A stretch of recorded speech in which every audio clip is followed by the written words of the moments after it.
Ahoy, hoy, it's your boy attackslug, and this is You Should Be Playing, and today we're looking at Deadly Premonition for the PS3, because I haven't actually played this version of it. I did finish it on 360, and it is also available on PC, so I'm going to recommend to you, if you have a mid-range PC or better, get it on PC, but I figured I didn't have a save file really on the PS3 version, so I jumped in and played a bit, and now we're going to look at the PS3 version, which is the director's cut.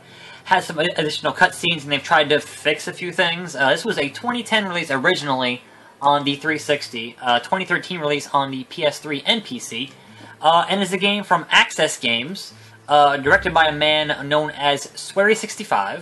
I've played a half an hour of this.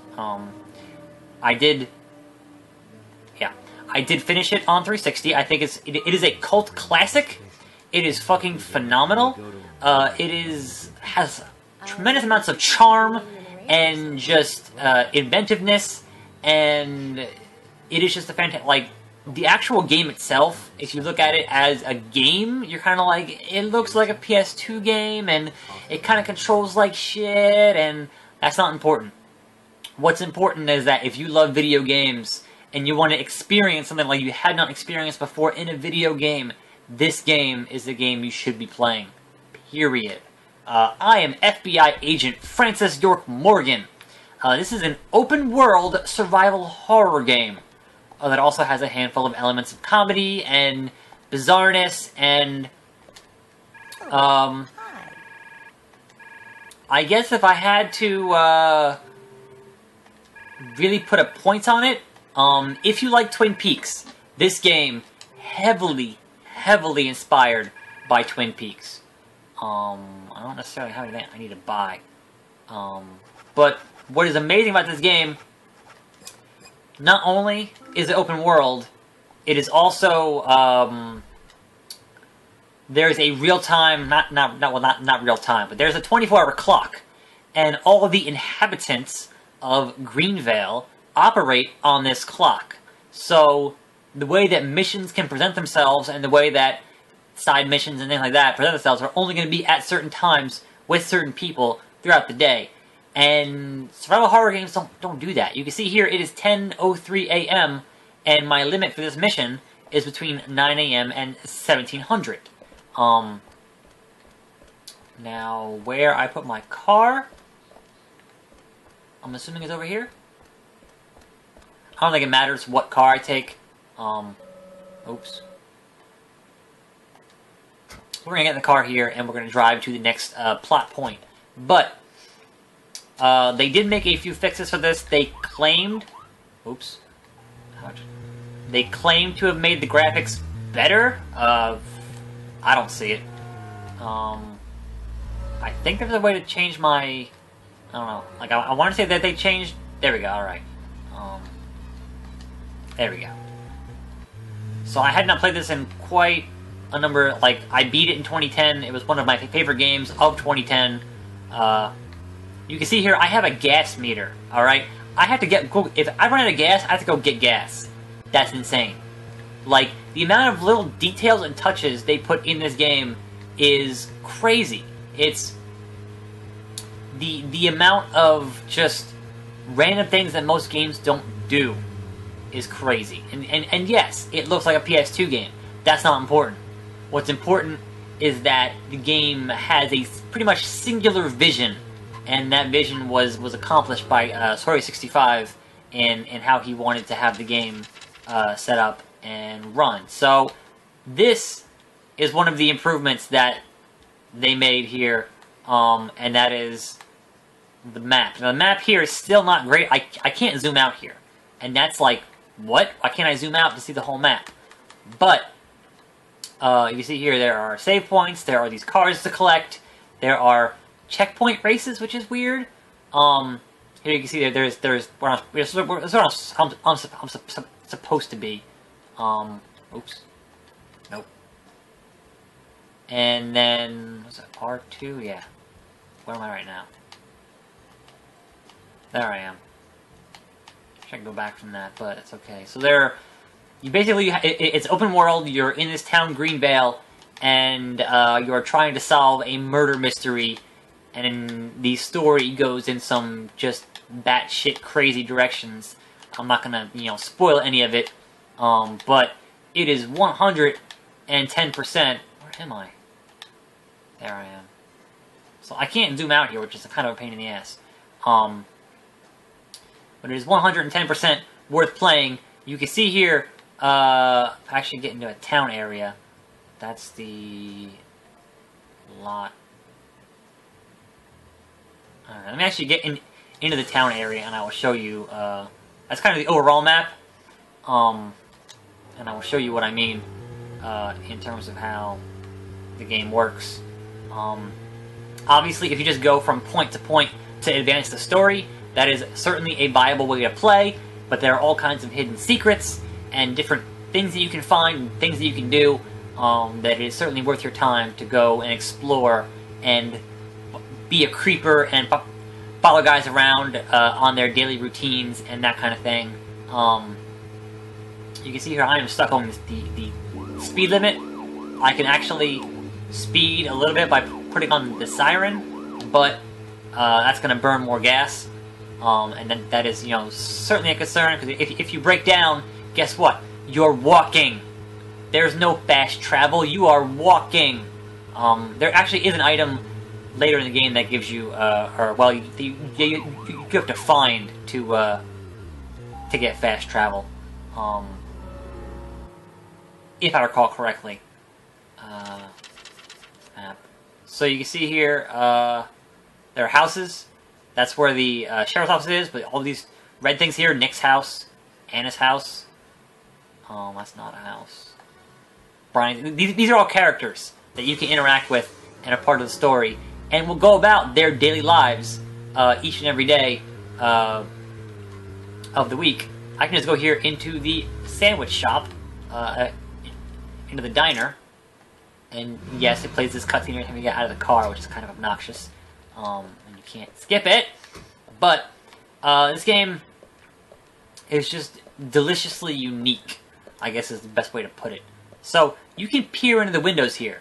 I can peek. I can say, hey, what's inside? I'm a creeper. I'm looking around, seeing what's going on. It's really weird. You can actually, for everyone that has a house, for all the characters that have houses, you can peek in to their houses and see what, this is just, a diner, but you can see, they will go around and do their daily routines, regardless of what you're doing. And for a game that bills itself as a survival horror game, that's insane. No games are doing that. This game is just in its own special brand of weirdness that I really appreciate. Now, the director, Swery65, had previously made a game called Spy Fiction, which I have not played for the PS2. I've heard it's pretty good. Or, well, I've heard it's interesting. But that's... Right now, the director is working on a game for the Xbox One. It's an Xbox One exclusive called D4, which is Dark Dreams Don't Die, I think is the actual name of the game. And that is one of the primary reasons that I want... Oops. That I want an Xbox One is for that game. Period. Because I feel that his games are very unique in everything. But as you can see, the PS3 version here that I'm playing right now, the director's cut, the frame rate is not like on 360. It had a better frame rate, which is weird considering this came afterwards. So the version on 360 was published by Ignition. This is an Access Games game. In Japan, it is called Red Seed's Profile. But then the PS3 version here is published by Rising Star Games, and I'm not sure who did the PC version, maybe the same company? But yeah, if you have a mid-range or better PC, get it on PC. There's the guy who did the resolution fix for Dark Souls, did a fix for this game, and made it awesome. So, what makes this game so good, because it's not really the gameplay, and it's not, the graphics, obviously, it is the story. It is the character interaction. It is the way it is presented, and if you appreciate weird games, if you appreciate crazy shit, if you want a game that is way off the beaten path, and if you have a 360 PS3 or mid-range PC, this is the game for you. This is when widely underlooked. It is a cult classic. It knows that it's not any better than it is. Like, it almost embraces the fact that it is so, like, you know, it was a small team who had a vision, who took forever to get it done, but they got it done, they got it out, and they released it. The version on 360 launched at $20, so, like, they knew what it was, and they hoped that people would play it and it would catch on. And some of these cutscenes are a bit long, so I'm gonna let this one run a little bit while I get a drink of water, because my voice is starting to go on me, so good times. Yes, of course. The sheriff told me to let you through to the meeting room, but I've lost the key to the... So here's our first mission. Well, we finished the prologue and the first chapter, so this is our actual, like, first, hey, here's some gameplay stuff, go find the key. And there goes Thomas. Appears to be the kind of so you talk to yourself throughout a lot of this game. You talk to Zach, and a lot of the inferences in the beginning is that Zach is a player, like, as you, the player, but like anything else, it takes twists and turns when you get to the end and figure out who Zach actually is, which is pretty cool. So, as you can see here, I'm in a storyline mission, so the timer is not running. There's no key here. So I'm looking for the key, and my recollection is that there are a number of keys to find. And observe? Nope. Alright. No, turn off. So the controls in this game, not the best. Originally, from what I understand, this game was planned to have no combat instead of the gunplay that it does have, and the gunplay that it does have is not particularly satisfying, but that's okay. Alright, so we didn't find anything in here. We're going to continue our investigation. We are an FBI man in a small town. There was a murder. So we will head downstairs.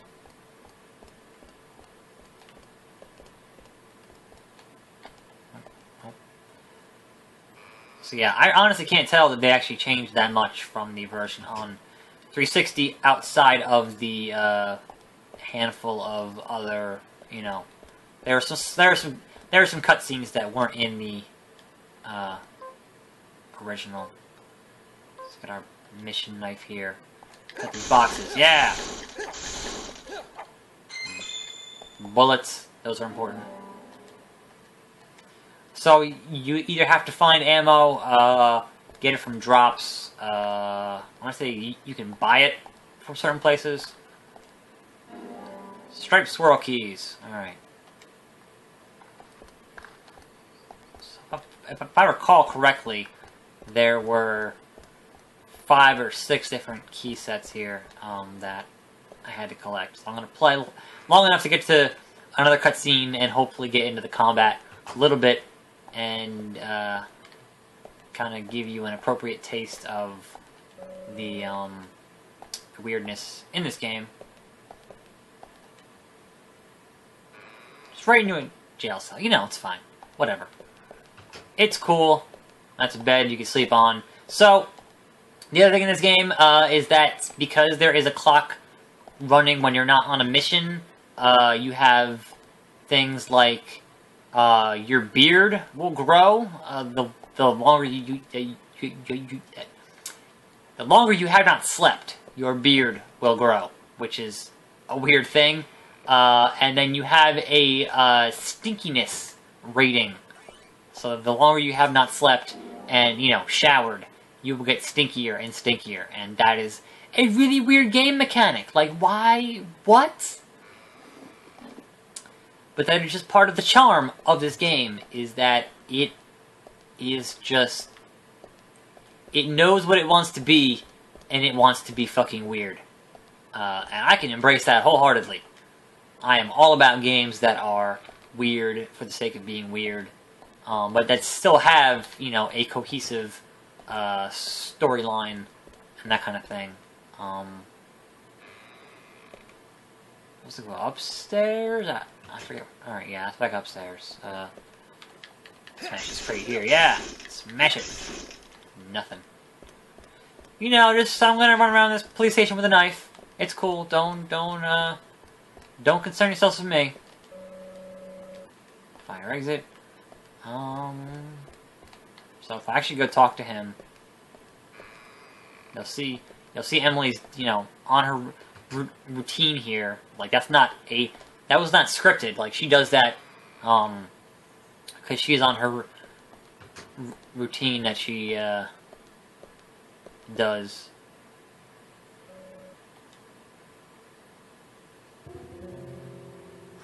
So I got 2 keys here. I got squirrel keys and squirrel keys. I have some squirrel keys. You found the key. I hope this is the right one. Nope.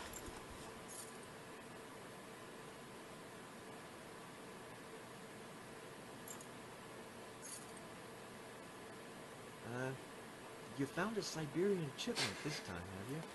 Sorry, wrong key. A Siberian chipmunk? Can I skip this? Yes, alright, so... It isn't even a squirrel. And then we'll talk to him again. And then I'll give him another key.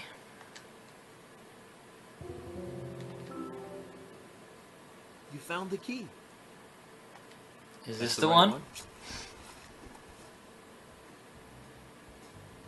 That was the one, huh?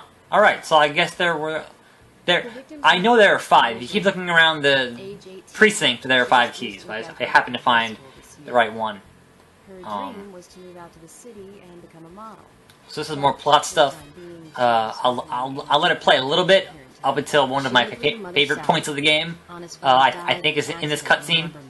It's really funny. Like the game knows when to be funny, and is usually pretty good at it. The soundtrack, for the most part, is pretty catchy, and I enjoy that stuff too. It's got some great songs in here that are just, you know, fun. Financially, they seem to get by fine, and they there's a sip of water here. A normal life is exactly what a curious teenager doesn't want. It's all starting to make sense, Zach.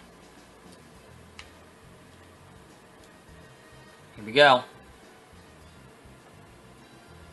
Eat that food that you can't tell what it is. City folk, huh? No, I take that back. All of them can't be as bad as him. And some should have better manners. Huh. This is a good biscuit. I've never tasted a biscuit this delicious. Where in town can I get these? Well, actually, I baked them myself. It's amazing. What are you doing in law enforcement? I'm very particular about biscuits, I'll have. Oh, how do you know? So it's the same if you watch Twin Peaks and, you know, getting a good cup of coffee. It's very particular about his coffee. So the hospital is going to be our combat section here. If I recall correctly, it's been a couple years. Let's get going. You might think this is just a small-town police investigation, but our inspections are thorough and solid. I'm hoping you won't slow us down. He's still just like, this biscuit, so good. So we finished that little section there. This is obviously still way early in the game. But I do want to show off, you know, like the enemies and the combat and stuff, which is, you know, not a huge section of the game, but certainly, you know, one of the more annoying parts of it is the combat. Like, I kind of wish they made this game without it. It certainly would not have been as long of a game, because this game is about 20-ish hours if you just kind of blast through it and kind of avoid a lot of the side stuff. But I understand, you know, from a publisher standpoint, why you would say, hey, you need to have combat. It needs to be a video game. But it kind of holds it back, in my opinion. So we're gonna jump in here. I don't know if we're just gonna go straight there, or actually it makes us go in the car. The Greenvale General Hospital All is right. down the road by the lake. It's too far to walk. Come on, get in the car. Get in the If I'm car. riding in a car, George, I prefer to be the driver. Yeah, let me drive, Can you asshole. provide a car for me? What are you talking about? You don't even know how I'll to figure it out. I have a map. Which is another good reason for me to drive, I have a George. really bad map, but it's a map. And so in the original, the map, when you were driving, did not rotate around you, which made it kind of difficult to figure out where you were going at any given Fair time, enough. which is kind of, not good when it comes to video games. So they actually did fix that map complaint. I don't know if the PC version fixed it further to be able to zoom out more, because I haven't had a chance to actually play through this game again, because, I'm constantly playing through new games and not old games. But it is a game that I do want to replay. It is on my short list of games that I feel I should replay, and certainly to see the additional stuff that they added in the director's cut. But like a lot of games that I rebought on the PC, I do want to have a better PC before I actually start playing it again, to make sure I can actually experience it at the best quality possible in terms of frame rate and resolution and Just need to get the and graphics autopsy and results. the good Agent stuff. York isn't accustomed to the town. All right, let's skip the rest of this cutscene because they do take a bit of time. And we're gonna drive the speed limit. Get the hell out of here. Oh. All right, we're gonna head to the hospital. Is 1,800 yards from here. That's crazy. Let's just drive the whole fucking thing. Okay. If I recall correctly, I could just kind of be like, fuck that. Get on this road over here. Yup. Alright. We're off. So yeah, the map here, you can see it rotates as I'm turning, which is actually pretty useful when you're trying to figure out where you need to go. And I can go look at the thing there with the right stick. The camera stuff is not great. I mean, it's not terrible, but it's not great. I'm pretty sure if I just stick to this road here, I will loop around and get to where I need to go. But, alright, I'm going to talk to George here and Emily. So there's a lot of weird dialogue when you're driving. Occasionally when you're talking to Zach, you will continue to spout things about movies that you like, which is kind of a weird touch. Did I go the wrong way? Huh. I guess that wasn't the right road to get to. Alright, well I need to get here. So I need to turn on Adams Street. So we're gonna go back to Adams Street. I missed my turn. That happens. Not being able to zoom out is kind of the only thing that I really wish that they would have fixed when they put out this PS3 version, because obviously it wasn't going to get fixed on the Xbox 360 version, which is the one that I originally bought and played, and fell in love with, because it was just kind of the weirdest goddamn shit. Is it the right street? I can't even tell. I can't even tell. No, one more. Alright. We're gonna do this. We're gonna get to this hospital. We're gonna fight some weird backwards zombie creatures, and we're gonna end this video. But as you can see here, in this section of town, obviously I'm on a story mission right now, but there's the farm, there's Thomas's house, that's the apartment complex that we had passed before, with Thomas, Carol, and Fiona, and they all have their own daily routines. There is the crazy pot lady who holds this pot, and it's kind of like the log lady from Twin Peaks, almost exactly. And there's just the cast of characters I felt was appropriately bizarre and pretty well written in their in the types of tropes and caricatures that they used. I thought were quite well done. But if you can't tolerate the gameplay, I can understand why you would say, "Oh, this looks like junk. whatever else. But if you can look past, if you can, not read a book, for its cover and whatever else, like if you can look past that stuff, and you are someone who wants to experience one of the world's weirdest video games, I have nothing but praise for this game. It is outstanding. Outstanding. Bar none. There is nothing quite like it on the market. We'll go into the Greenvale General Hospital here. That's a pretty big hospital. Guess they wanted to be ready for a town-wide food. I'm gonna skip some of these cutscenes because we're already running a bit long here. I don't want to have another 45-minute video recorded and be like, I have to sit here and, wait a day for it to upload, because that sounds crazy. Here's our main, Hello, Sheriff. nurse lady. Hi there, Fiona. We're here to see Usha. It's Ursher, baby. I think Dr. Johnson is in the computer room. Computer Yeah, there's a lot. It's Francis Nice York to meet Morgan. you, Mr. FBI agent. The computer... Alright, start here. Besides, I keep hitting start here because there's a lot of plot, and I don't have time to plot through all this plot. Alright, so.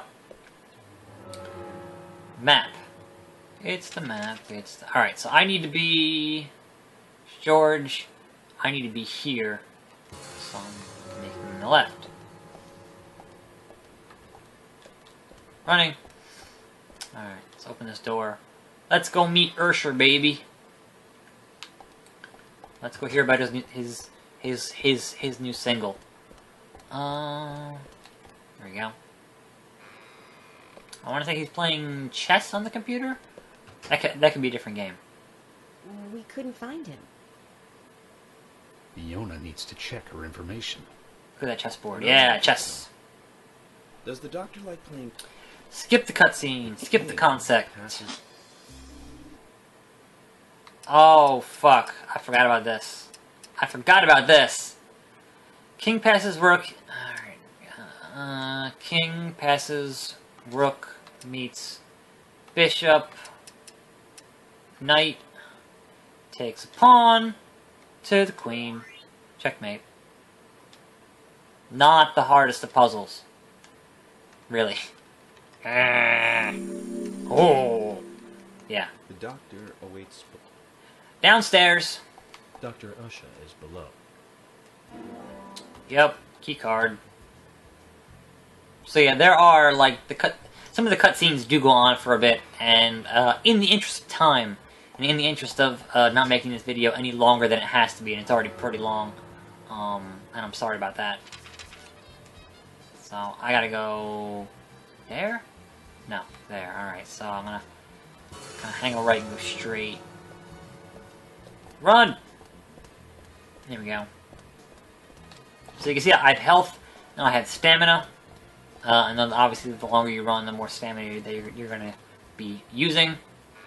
So this door was the elevator. Or was there... No, I can keep going this way. Alright, that's fine. I think. I'm not sure. I think it's a map button, but... Yeah, right, there's stairs. There's stairs.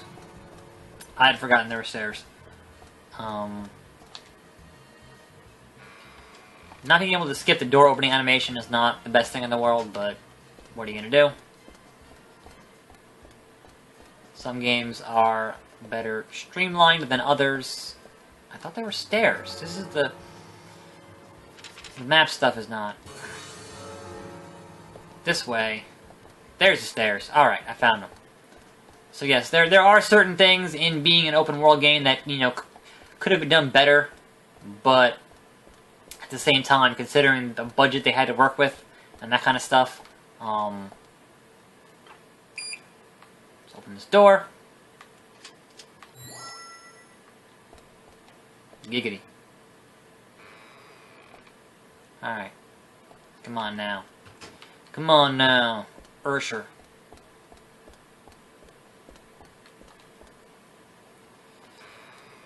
Alright, more door opening. Dead room. Isn't it like the morgue? Would you really call it the dead room? Like on the door? Who does that? Who does that? Oops. That door's locked. That door's locked, motherfucker. Oh right, if I run into doors, I forgot. If you run into doors, you just go strong arm that shit. So they're all when you don't play a game for a couple years, you kind of have the basics down in your head, but some of the little things you forget. Usha, sorry to keep you waiting. Ah, you made it. Let's get started, shall we? Ursha, baby. So funny. Alright, we're gonna skip this cutscene because we can. The crux of it is that she ingested some red seeds. What time did it stop raining on the night? There's a raincoat killer.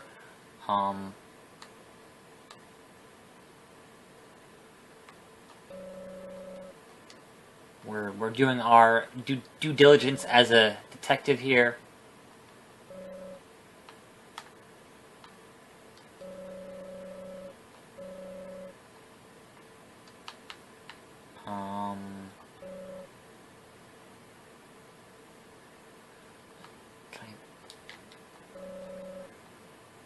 There we go.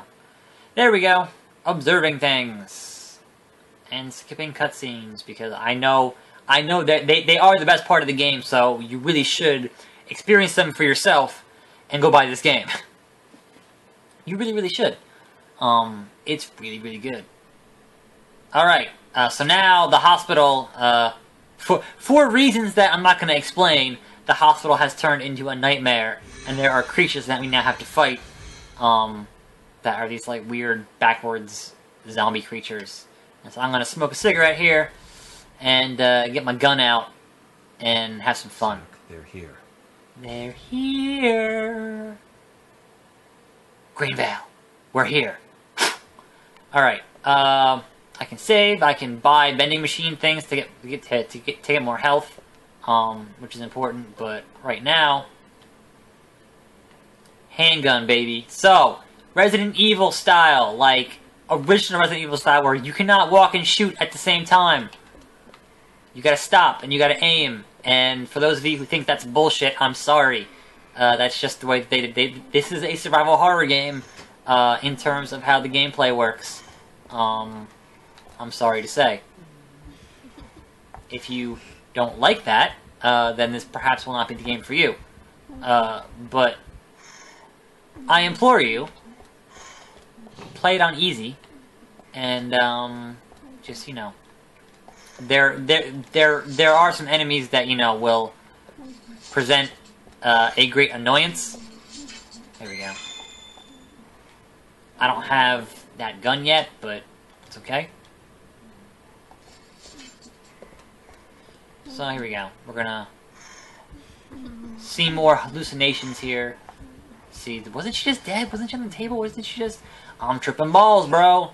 Slam this door here. And there is an enemy. Alright, we're not gonna... So. R2 to lock on. R1... I gotta reload. Shit. R2 to lock on, R1 to shoot. And you can kind of adjust accordingly. The combat's not great. So, off the bat, I will warn you that the combat is not great. But the enemies kind of have an amazing thing here when they get close to you. Like that one. I'll kill this one and I'll show you. So when they get close to you and they attack you, right? Here we go. That's messed up! She's shoving her... Ah, it's messed up! Get it out! No! It's messed up. Like, who does that? And then, of course, you lose a bit of health, and so... So, because you can't move, that makes things harder when they're coming at you in groups of, 4 or 5, and whatever. There are different kinds of enemies. There are different types. They all kind of go, please kill me!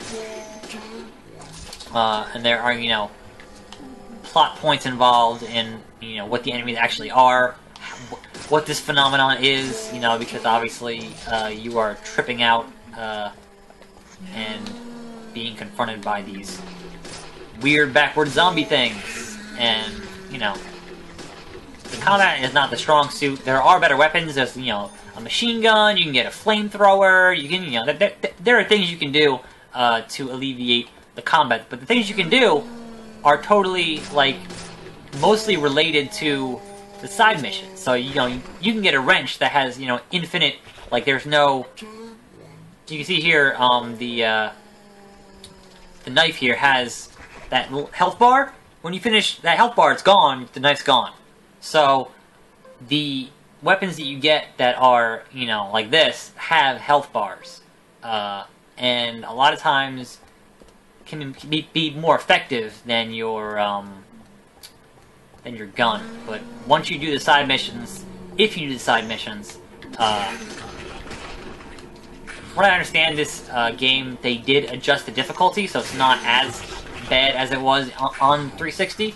So certainly, if you want an easier version of the game, get it on PS3 or PC if you have a mid-range PC, as I've been saying, you know, this entire time.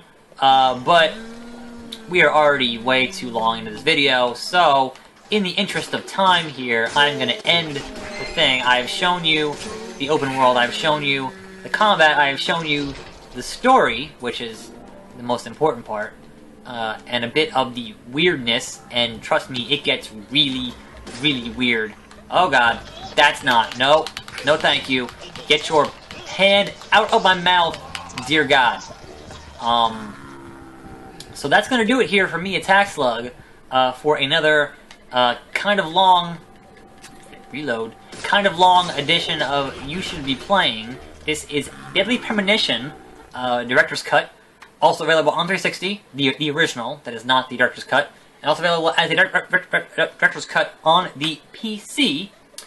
I am attackslug, this is You Should Be Playing. I will see you next time right here on this channel, and I'm out.